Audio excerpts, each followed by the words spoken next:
Olá, irmãos, saúdo cada um de vocês com a graça e a paz do nosso Senhor Jesus Cristo, amém? Meu nome é Miriam Anita, estamos aqui hoje para estudarmos a última série de textos escritas pelo irmão Rafael Abdala. O texto chama-se Cuidado com a Idolatria. Então, ele escreveu 19 textos, então do dia 1º até hoje, foi só ele quem escreveu e nós estudamos cada texto dele. E esse texto foi escrito para o Manancial. E o Manancial é uma publicação da União Feminina Missionária Batista do Brasil, que oferece 365 meditações, uma para cada dia do ano. São textos devocionais escritos a partir de porções da Palavra de Deus, que é a Bíblia, com o objetivo de inspirar, confortar, confrontar, fortalecer e edificar espiritualmente a nossa vida. São gotas de esperança, que promovem transformação e crescimento. Então, vocês sabem, eu não escrevi o texto, quem escreveu foi o irmão Rafael Abdala. O que eu vou fazer? Eu vou ler para vocês e contar aquilo que eu entendi. Quero pedir que, se ainda não o fizeram, né, porque muitos de vocês já estão inscritos no canal, que o façam, né, para que o nosso canal tenha alguma relevância e ele possa ser compartilhado também com outras pessoas. Então, eu agradeço se você se inscrever no canal e se você passar essa mensagem para outras pessoas, para que elas também possam aprender as coisas que nós temos aprendido, tá bom? Vamos orar e pedir ao Senhor que nos mostre o que temos hoje de mais importante para guardar no nosso coração? Ó Deus, que nós possamos compreender a importância de evitarmos, de dizermos não à idolatria. Que o Senhor seja a única pessoa a ocupar o primeiro lugar nas nossas vidas. É o que te pedimos, em nome de Jesus. Amém. Bom, irmãos, então o texto chama-se Cuidado com a Idolatria. E nós vamos ler Juízes 17, de 1 a 6, que vai contar a história de Mica. E Mica era um homem que fez para si um ídolo doméstico e acabou estabelecendo um culto particular na casa dele. Esse trecho que a gente lê, que a gente vai ler daqui a pouco, mostra como o povo de Israel, sem liderança firme, sem buscar a vontade de Deus, facilmente se desviava para práticas religiosas próprias, misturando a fé verdadeira com a idolatria. E qual é a mensagem central sobre o cuidado com a idolatria? Vou tirar aqui 3 para nós. Primeira é a confusão espiritual, a segunda é o perigo da autonomia, a terceira, a idolatria disfarçada. Então, confusão espiritual. O Mica acreditava que estava servindo a Deus, mas na verdade ele estava criando a sua própria forma de culto. Isso mostra que nem toda prática religiosa é aprovada por Deus. Então, às vezes a gente acha que está abafando e não está, né? Perigo da autonomia religiosa. O texto vai ressaltar o seguinte, lá no versículo 6, que naqueles dias não tinha rei em Israel, e cada um fazia o que parecia bem aos seus olhos. Quando não tem a direção divina, cada um segue seus próprios desejos, o que fatalmente vai acabar dando ruim, né? Idolatria disfarçada. O ídolo de Mica não era apenas uma estátua, mas era uma tentativa de substituir a presença de Deus por algo feito por mãos humanas. Isso alerta contra qualquer coisa que ocupe o lugar de Deus na vida da gente. Aplicação prática. Hoje a idolatria pode não ser apenas imagens, mas também dinheiro, status, pessoas, hábitos, como por exemplo o tempo que a gente fica lá num feed, num aplicativo, ficando horas e horas e horas na internet, né? Qualquer coisa que tome o lugar central de Deus em nosso coração é idolatria. Então, moral da história, esse texto vai nos chamar a examinar constantemente o que ocupa o trono da nossa vida.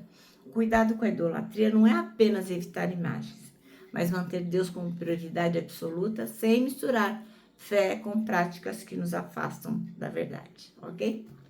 Bom, então vamos ler o texto, Juízes 17, de 1 a 6. E diz assim, ó. Havia um homem chamado Mica que morava na região montanhosa de Efraim. E ele disse à sua mãe, quando roubar aquelas suas 1.100 barras de prata, a senhora amaldiçoou o ladrão. Eu ouvi a senhora fazer isso.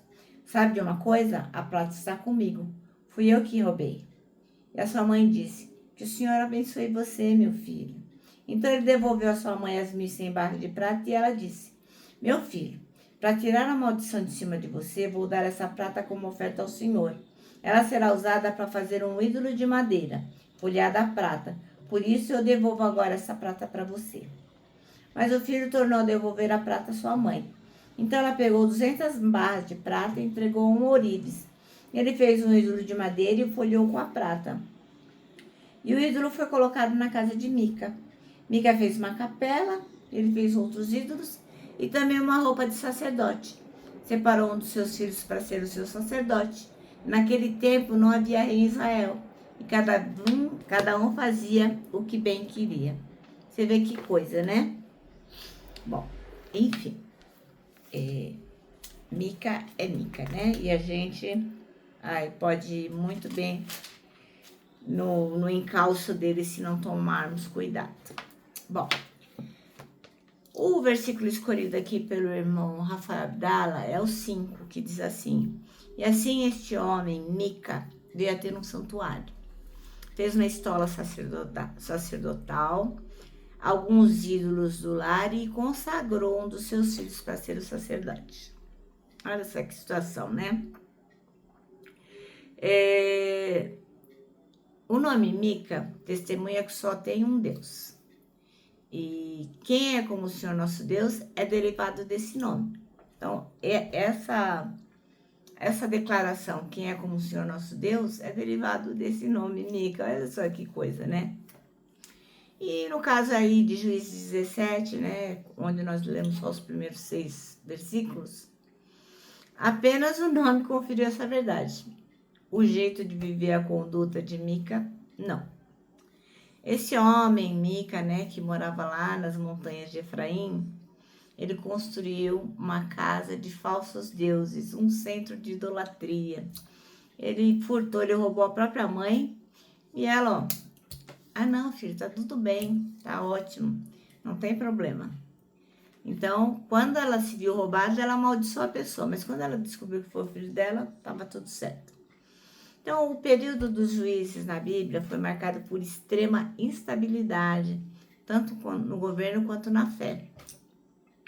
Os valores morais e espirituais foram abandonados, ninguém ligava para nada.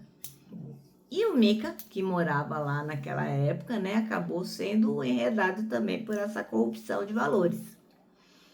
Então, a gente aprende com a família do Mica e com o Mica como a idolatria faz mal, como que é muito ruim quando as pessoas erram e não são repreendidas, né? O que aconteceu? O Mica não foi repreendido, roubou a prata da mãe, e aquele que começou com um furto ali na gaveta, terminou numa casa de ídolos. Esse é um problema muito atual. No Novo Testamento, João já havia identificado o pecado e aconselhado, 1 João 5:21. Ele diz assim: meus filhinhos, cuidado com os falsos deuses. Então, o irmão João já tinha sacado isso, né? Então, tornar-se um ídolo, o que ocupa o primeiro lugar em nossa vida, posição essa que deve ser exclusiva do próprio Deus, vai fazer o quê?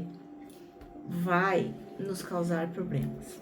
Então, nós temos que ter em mente que Deus é prioridade. Prioridade não tem plural, as prioridades. Deus tem que ser a prioridade.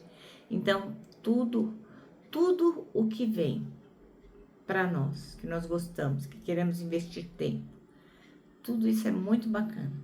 Mas Deus deve ser a exclusiva prioridade na nossa vida. Tá bom, irmãos? Então, a gente tem que não só repreender na nossa vida, mas dizer não à idolatria. Tá bom?